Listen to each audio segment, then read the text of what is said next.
Fuiste título esta semana. Una frase tuya se replicó rápidamente en los portales. En ese contexto de la movilización te entrevistaron y dijiste: el presidente fue jefe de campaña de un espacio que sacó 4 puntos en la provincia de Buenos Aires. Lo dijiste en respuesta a una pregunta acerca de si ustedes, dado que no estaban de acuerdo en este momento con algunas políticas del gobierno, iban a abandonar esos espacios que tienen en el Estado. Y bueno, vos dijiste que la Cámpora y el kirchnerismo en general fue quien constituyó esta fuerza.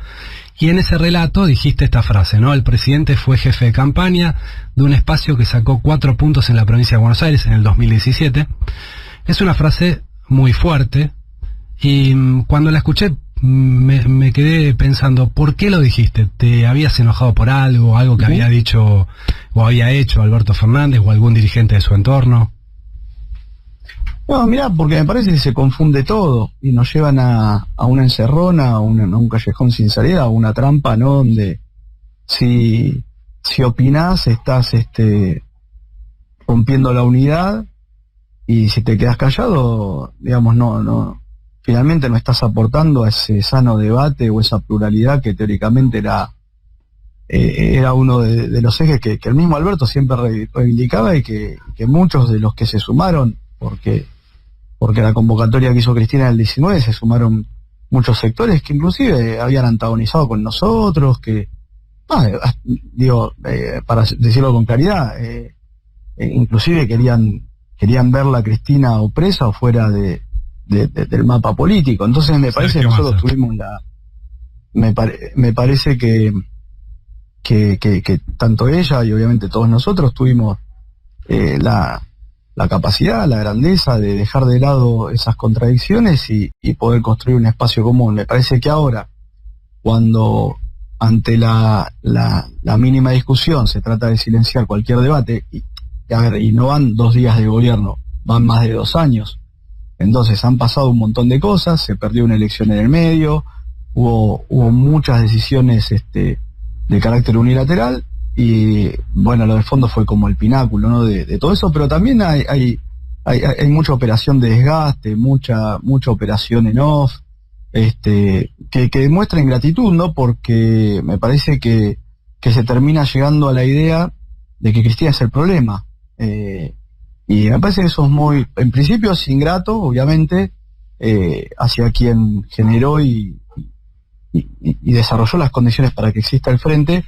Pero también parece una torpeza porque la capacidad que tiene Cristina, sus 8 años de gestión presidencial, su mirada profunda, su capacidad en términos de ver estratégicamente la realidad política argentina, me parece que es una torpeza no comprender que ella es parte de la solución y no del problema. Pero hay mucha mezquindad, hay la verdad dirigentes que viven en la especulación y que terminan llevando, me parece, las cosas a que las decisiones del núcleo, digamos, más el núcleo del gobierno, por llamarlo de alguna manera, porque todos somos parte del gobierno, pero el núcleo, digamos, que quizás lo rodea a Alberto, o un sector, digamos, tenga esa mirada equivocada, y me parece que no nos hace bien a nadie, porque además Cristina expresa algo en términos ideológicos, ¿no? Expresa un peronismo, junto a Néstor obviamente, un peronismo que traspasó los corsets que le habían puesto en los años 90, y si nosotros nos volvemos a encorsetar, le vamos a hacer un daño al país, a la sociedad, y fundamentalmente el peronismo, que para mí es el instrumento que tiene la sociedad argentina para realizarse. Ahora, cuando Cristina conforma el Frente de Todos en el 2019, ella dice que ponía a Alberto como candidato, que había elegido a Alberto como candidato en aquel video que hizo en mayo del 2019, porque se necesitaba un espacio muy amplio para ganar y todavía más amplio para gobernar. Cristina eligió a un presidente, a un dirigente de perfil moderado, que tenía buena relación con el Grupo Clarín, con distintos sectores del establishment. ¿Esperaban que hiciera algo distinto a lo que está haciendo? A ver, yo creo que el espacio se está achicando, lamentablemente, me parece, por una mirada corta, especulativa, que no está buscando justamente pararse sobre lo que es la base natural, tanto en términos electorales, porque fíjate, perdimos una infinidad de votos respecto a lo que fue el proceso electoral del 19, inclusive perdimos votos respecto al 17 en algunos casos. Entonces me parece que no se está sosteniendo esa premisa originaria que tuvo la constitución del Frente. Y la verdad que para mí lo que hizo Cristina proponiendo la candidatura de Alberto es de los actos de generosidad política más grandes de nuestra historia. Yo creo que todos tienen que estar a la altura de las circunstancias y ser recíprocos en ese sentido. Me parece que, por eso te digo, a mí me duele mucho la situación, me parece que hay un nivel de ingratitud muy grande en términos de una ponderación moral, pero más allá de eso, yo creo que en términos pragmáticos se está cometiendo un error inmenso, no solo al no tener en cuenta a Cristina, sino en considerar que ella es parte del problema, o que el sector que ella representa, o cualquiera de los referentes que pueden estar cerca de ella, cada vez que alzan la voz, opinan o tratan de aportar alguna idea, están poniendo en riesgo el proceso. Me parece que eso nos lleva a una trampa, a un callejón sin salida, y hay que resolverlo rápido. Se resuelve generando los ámbitos, hablando de frente, dejando las chiquilinadas, y pensando en el conjunto de la sociedad y fundamentalmente en el peronismo. Acá hay que tenerlo claro, el Fondo Monetario Internacional viene por el peronismo, lo tienen que entender. Entonces acá tuvimos 2 años dedicándonos a humanizar al Fondo Monetario, o por lo menos, digamos, me parece que ese fue el error que gran medida cometió el ministro de Economía, y llegamos a esta situación que hoy es muy difícil. Dijo ayer Gabriel Catopodis, ministro y hombre muy cercano al presidente: tenemos la responsabilidad de conducir al conjunto, no nos van a perdonar que no estemos a la altura.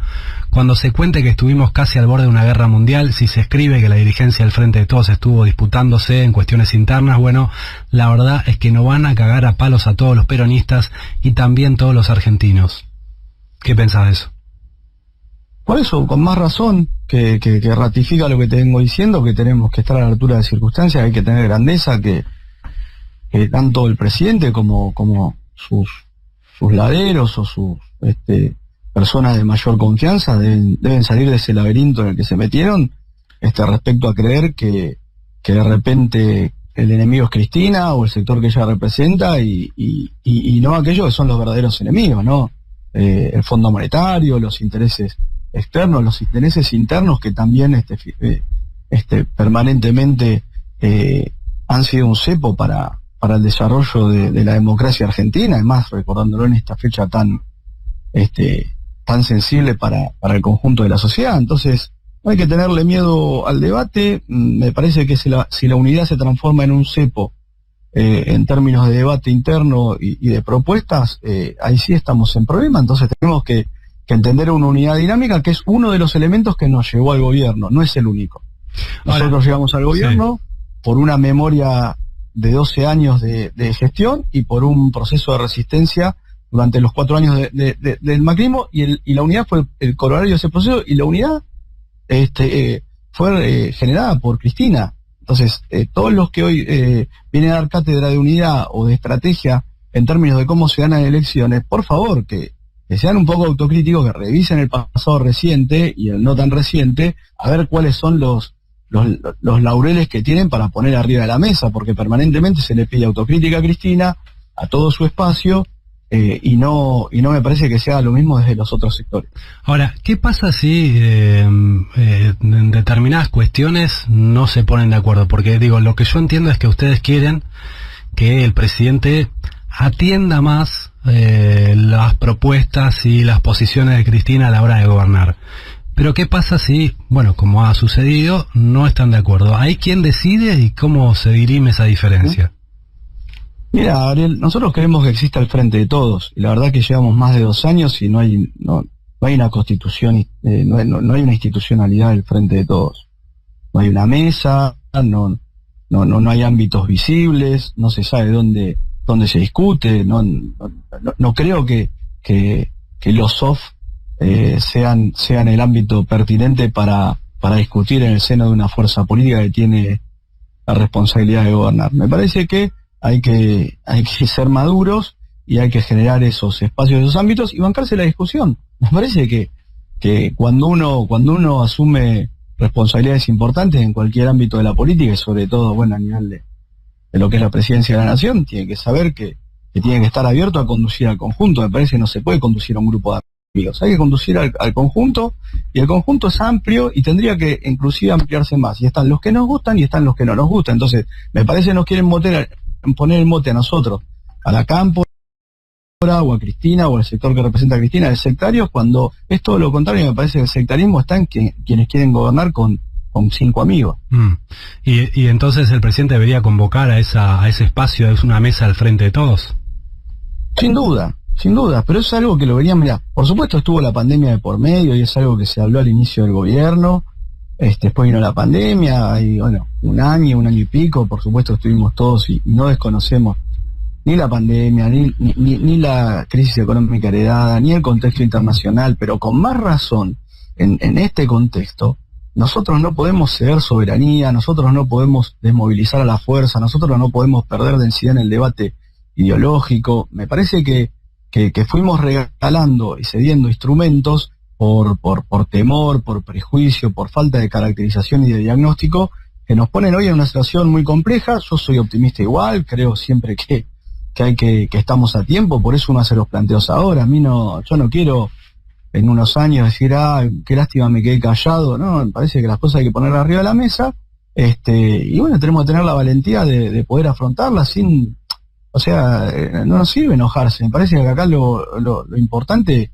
es entender que más vale escuchar una opinión que no puede ser la que nos gusta, pero como siempre se le planteó a Cristina cuando fue presidente, ¿no? Porque ahora quizás lo que se rasgan las vestiduras, en aquel tiempo era todo, que no escucha, que el gobierno hegemónico, que se cerró sobre la Cámpora. Bueno, abrámonos. Si creímos que en su momento el error del gobierno de Cristina, sobre todo el segundo, fue cierta cerrazón, como se dijo, bueno, aprendamos en todo caso o seamos consecuentes con lo que se dijo en su momento, ¿no? Porque eran estos mismos que hoy están batiendo el parche con el tema de que no se puede opinar porque se hace un daño a la unidad o al proceso político. Yo creo todo lo contrario. Te va a preguntar Leandro Renú. ¿Qué haces? Buen día, ¿cómo te va? Te escuchaba recién hablando del tema vos dijiste concretamente que fue un error del ministro de Economía Martín Guzmán haber humanizado al Fondo Monetario Internacional 2 años. Si mal no recuerdo, si no me corregís. Y hay un debate en el Frente de Todos sobre la conducción de la economía política, que es claro, digamos, lo ha manifestado Cristina ya años atrás. Esa discusión puede derivar en una necesidad de que haya un cambio en el gabinete económico. Vos mencionaste a Guzmán en términos que son bastante duros, en el sentido de, bueno, es evidente que estuvo 2 años haciendo la tarea para el Fondo Monetario. ¿Qué sensación tenés respecto al ministro y al gabinete económico? No, eso ya lo he dicho en muchas ocasiones. A mí me parece que en su momento nos plantearon que el IFE no podía continuar porque eso se iba al dólar blue o a la inflación, y la verdad que seguimos una inflación muy alta, más alta, no fue de 30 puntos como se previó al inicio del año pasado, y no está el IFE, ¿no? Que hubiera sido una herramienta, un instrumento que naturalmente hubiera colaborado a transitar un contexto muy difícil. Te lo digo yo por mi responsabilidad. Esa ¿no? es una decisión que tomó Guzmán. Según vos, es una decisión que tomó Guzmán, digamos, la de cortar el IFE y no tenerlo más.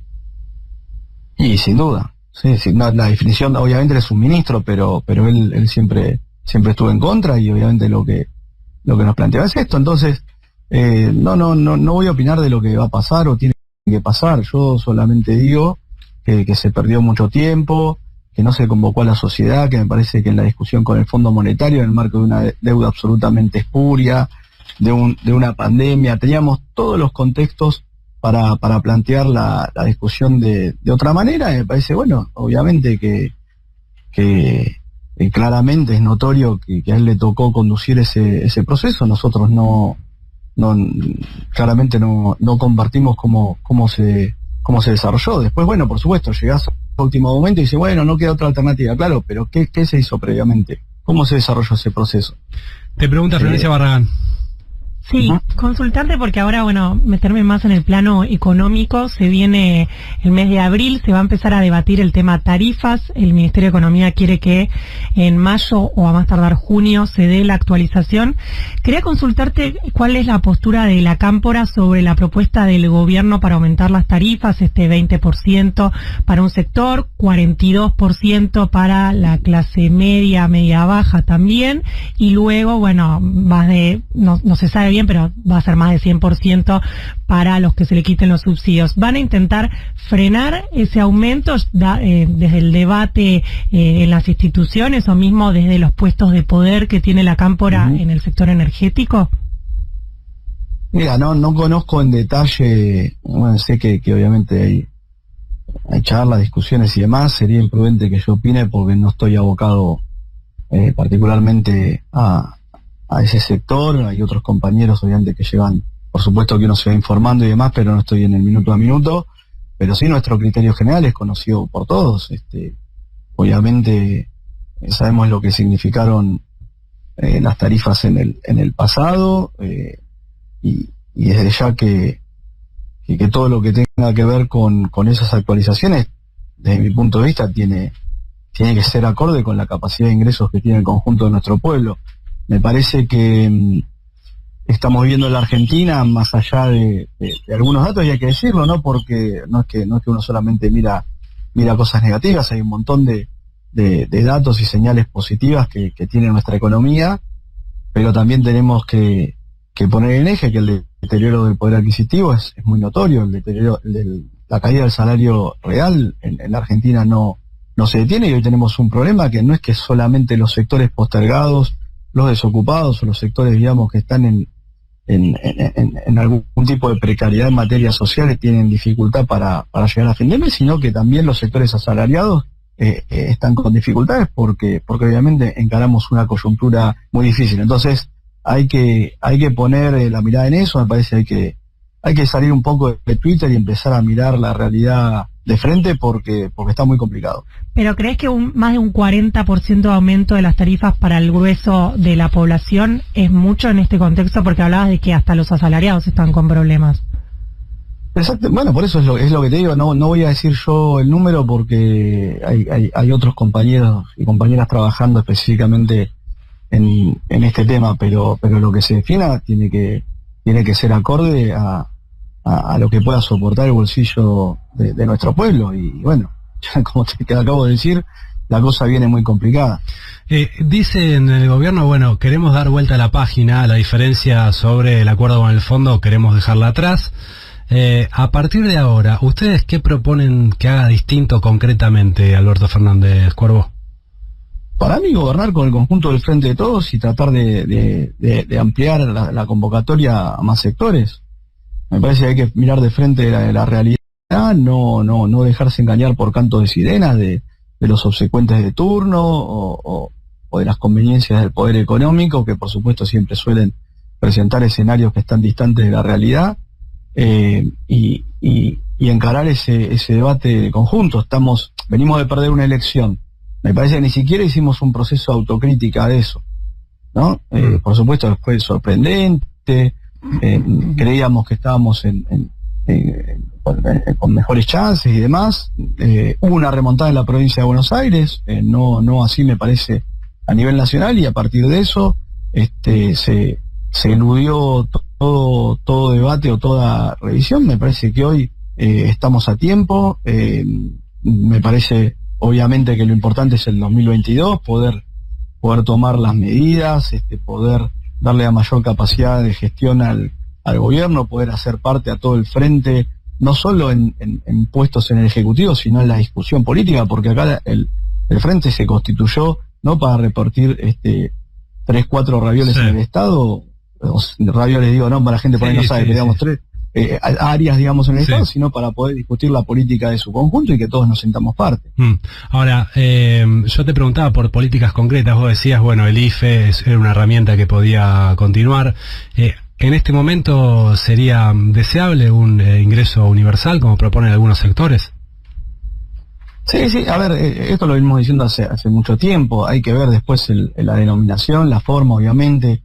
Hay mucho debate epistemológico, te diría, casi detrás de un tipo de medida como esa, pero sí, sin duda que hay diversas propuestas, y evidentemente hay un sector de la sociedad que cuando hay una reactivación económica en un proceso, digamos, como el que arrastramos, por supuesto que no es inmediata la recomposición del empleo, y hay sectores, por supuesto, que van a tardar más en incorporarse, y hay que tener una política de contención para millones de personas que bueno, están pasando dificultades muy grandes. Yo creo que tranquilamente se podría haber adaptado el IFE, me parece que el IFE fue un acierto del gobierno, no sé por qué, cómo, quién, le dijo a Alberto que eso no servía más, o bueno, entiendo que como te decía antes, por lo que tuvimos acceso en su momento, que había explicaciones vinculadas a la inflación, al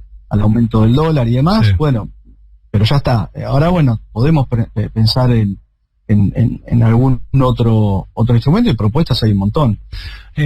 Vuelvo a esa pregunta que disparó tu respuesta, que fue hoy estamos con dificultades financieras, claramente, ¿no?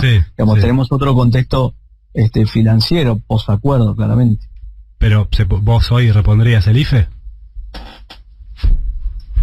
Por eso te digo, en aquel momento teníamos un contexto y tenemos otro, repito, o sea, creo que como se denomine, se requiere un instrumento para transitar esta emergencia social que vive la Argentina, porque nosotros salimos de alguna manera, ¿no?, de